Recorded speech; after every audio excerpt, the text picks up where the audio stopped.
अस्सलाम वालेकुम। अबरार रशीद एक मरतबा फिर आपकी खिदमत में हाजिर है और दुनिया भर से अच्छी खबरें आना शुरू हो चुकी हैं, लेकिन गैर यकीनी के साए अब भी मंडला रहे हैं।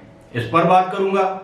इसके अलावा अबू धाबी में वैक्सीनेशन का सिलसिला रोक दिया गया है, इस पर बात होगी। लेकिन उससे पहले मेरी आपसे दरख्वास्त कि अगर अभी तक आपने चैनल को सब्सक्राइब नहीं किया, इसे सब्सक्राइब कर लें और ताज़ा तरीन खबरों, अपडेट्स और नोटिफिकेशन के लिए बेल आइकन यानी घंटी के बटन को आप जरूर प्रेस कर दें। अच्छी खबरें जो दुनिया से आ रही हैं उसका जिक्र जरूर होगा और कोशिश करूंगा तफसील से आपको बताऊं। लेकिन उससे पहले एक थोड़ी सी बुरी खबर है जो कि अबू धाबी से है। आपको मालूम है कि अल हुस्न ऐप तो अब सस्पेंड हो चुकी है, यानी वो मुअत्तल है, अब काम नहीं कर रही। उसके लिए बताया गया है कि अल हुस्न ऑल यानी ऑल इस ऐप से आप इस्तेफादा कर सकते हैं। ये इस खबर की डिटेल इससे पहले मैं दे चुका हूं, लेकिन जो खबर इस वक्त मैं आपके साथ शेयर कर रहा हूं वो ये है कि अबू धाबी में जितने भी प्राइवेट अस्पताल, निजी क्लिनिक वगैरह हैं जहां पर कोविड-19 की डोजेज लगाई जा रही थी, उन्होंने अब ये ऐलान किया है कि जून के महीने में साइनोफार्म की पहली डोज इन 3 निजी इदारों के अस्पतालों में नहीं लगाई जाएगी। उसकी वजह यह बताई गई है कि तमाम स्लॉट्स पहले से बुक्ड हैं, यानी बुकिंग हो चुकी है। दूसरी डोज लगाई जाएगी, अलबत्ता जुलाई के महीने में आपको अपॉइंटमेंट मिल सकती है अगर आप इन निजी इदारों में वीपीएस हेल्थ केयर है, उसमें एनएमसी हेल्थ केयर है, उसमें मेडिक्लिनिक है। ये जो 3 निजी इदारे हैं, इन्होंने ये ऐलान किया है कि अब वो जुलाई में ये अपना पहली डोज लगाने का सिलसिला शुरू करेंगे। उम्मीद है इसी तरह होगा। अब आते हैं अच्छी खबरों की जानिब। अब एक अच्छी खबर तो मैंने उस दिन आपसे शेयर की थी कि यूएई की 2 एयरलाइंस, बड़ी एयरलाइंस ने 7 जुलाई से पाकिस्तान से यूएई के लिए फ्लाइट्स चलाने का इंदिया तो दिया है। इसी तरह अब बरतानवी हुकूमत ने एक फैसला किया है और ये इंदिया दिया है कि शायद 19 जुलाई से बरतानिया में जो आने जाने पर, जो मुख्तलिफ ममालिक पर पाबंदी आयद है मुसाफिरों के आने जाने पर या फ्लाइट्स के आने जाने पर, उस पाबंदी में नरमी बरती जा सकती है। ये बरतानवी वज़ीर आज़म बोरिस जॉनसन ने इस बात का इंदिया दिया है और मैं आपको ये भी बताता चलूं, ऐसा इसलिए किया गया है कि गुज़श्ता रोज़ ही वहाँ की 3 बड़ी जो एयरलाइंस हैं उन्होंने इस बात की धमकी दी थी, बल्कि इस बात का ऐलान किया था कि वो बरतानवी हुकूमत के खिलाफ अदालत से रुजू करेंगे, क्योंकि बरतानवी हुकूमत के कुछ गैर जिम्मेदाराना फैसलों के बायस इन एयरलाइंस को अरबों, करोड़ों नहीं अरबों डॉलर के नुकसान का सामना है और इनको बहुत ज़्यादा नुकसान हुआ है। और गुज़श्ता रोज़ ही जब एयरलाइंस ने ये धमकी दी कि वो अदालत में जाएंगे, अदालत का दरवाज़ा खटखटाएंगे, तो उनके जो स्टॉक मार्केट में जो शेयर्स हैं उनमें 3 से 4% तक इजाफा देखने में आया। और उसी वक्त ये बात समझ में आना शुरू हो चुकी थी। एविएशन इंडस्ट्री के माहिरीन का ये कहना है कि अब बोरिस जॉनसन के पास कोई और चारा नहीं है कि सिवाय इसके कि वो अपने मुल्क में आने जाने वाली परवाज़ों को दोबारा खोल दें। याद रहे कि यूएई और पाकिस्तान भी बरतानिया जाने वाले ममालिक या बरतानिया जाने वाली परवाज़ों पर, उन पर भी पाबंदी है, क्योंकि ये दोनों ममालिक जो बरतानिया की रेड लिस्ट पर मौजूद हैं। बात करते हैं यूएई की जो फ्लाइट्स हैं, उस हवाले से मैंने आपको बताया है कि इत्तेहाद और एमिरेट्स एयरलाइन ने तो इस पाबंदी को उठाने का इशारा दे दिया है।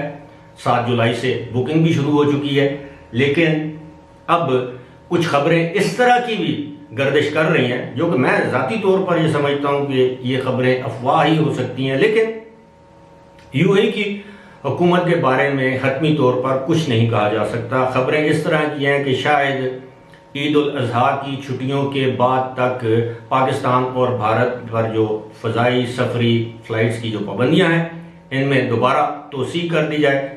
लेकिन इसी के साथ साथ यूएई की जो 3 बड़ी एयरलाइंस हैं, इत्तेहाद, एमिरेट्स और फ्लाई दुबई, उन्होंने अपनी हुकूमतों से दरख्वास्त की है कि पाबंदियों में मज़ीद तोसी करने की बजाय इनमें नरमी बरती जाए, वरना वहाँ की एयरलाइंस जो हैं वो शदीद माली खसारे से दो चार होकर दिवालियापन का या दिवालिया होने का शिकार हो सकती हैं।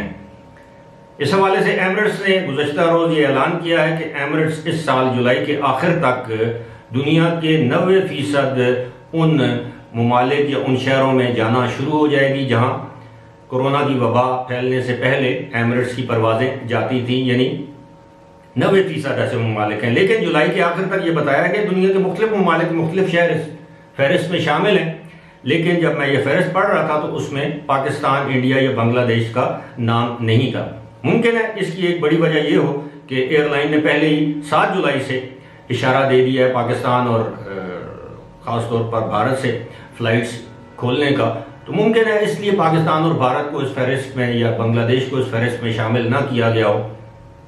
लेकिन बाकी बहुत से ममालिक ऐसे हैं जहां इस वक्त एमिरेट्स की फ़्लाइट्स नहीं जा रही और वहां जुलाई के आखिर तक फ़्लाइट्स ले जाने का ऐलान किया गया है। साथ ही साथ एमिरेट्स ने यह भी बताया कि इस वक्त 151 उनके ऐसे बोइंग 777-300 या 200 जहाज़ हैं जो ज़ेर इस्तेमाल हैं। इनकी तादाद बढ़ाई जाएगी क्योंकि बहुत से 175 में से 151 और तकरीबन 24 के करीब जहाज़ ऐसे हैं जिनमें से सीटें निकाल कर उनको कार्गो के लिए इस्तेमाल किया जा रहा है। और अब ये भी बताया गया है कि जुलाई के आखिर तक जो लॉन्ग हॉल फ्लाइट्स होती हैं, लंबे रूट पर चलने वाली फ्लाइट्स, उनके लिए एक मरतबा फिर तकरीबन 1.5 साल के वक्फे के बाद A380 एयरबस, जिसे हम डबल डेकर भी कहते हैं या डबल डेकर के नाम से जानते हैं, उसको दोबारा इस्तेमाल में लाया जाएगा। और ये जो बड़े जहाज़ हैं इनको ऑस्ट्रेलिया, अमेरिका, कनाडा, बरतानिया और यूरोप के दीगर ममालिक के लिए इस्तेमाल किया जाएगा।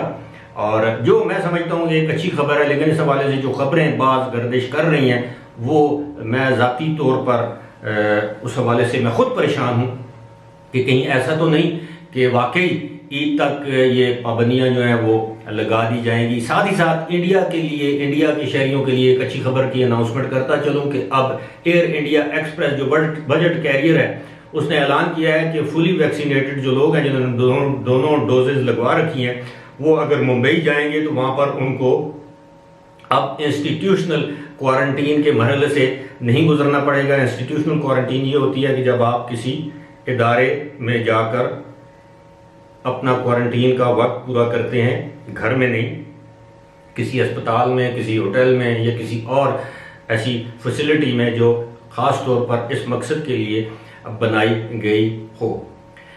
मैं समझता हूँ कि जुलाई के महीने के वक्त से दुनिया के मज़ीद ममालिक से अच्छी खबरें आना शुरू हो जाएंगी। अब देखना यह है कि इन अच्छी खबरों का असर जो है वो पाकिस्तान, इंडिया या पाकिस्तानियों पर भी पड़ेगा या इनको पाबंदियों का सामना बदस्तूर करना पड़ेगा। हालांकि बावजूद इसके कि पाकिस्तान में गुज़श्ता एक हफ्ते से कोरोना वायरस के केसेस की तादाद 800 से 1200 के दरमियान है, यानी बहुत नुमायाँ कमी वाक़ हुई है इस तादाद में। अब देखना यह है कि दुनिया के वो ममालिक जिन्होंने पाकिस्तान को रेड लिस्ट में शामिल कर रखा है, पाकिस्तान पर पाबंदियां लगा रखी हैं, अब वो ये पाबंदियां कब उठाते हैं। फिलहाल इसी के साथ मुझे दीजिए इजाज़त। खुदा हाफिज़।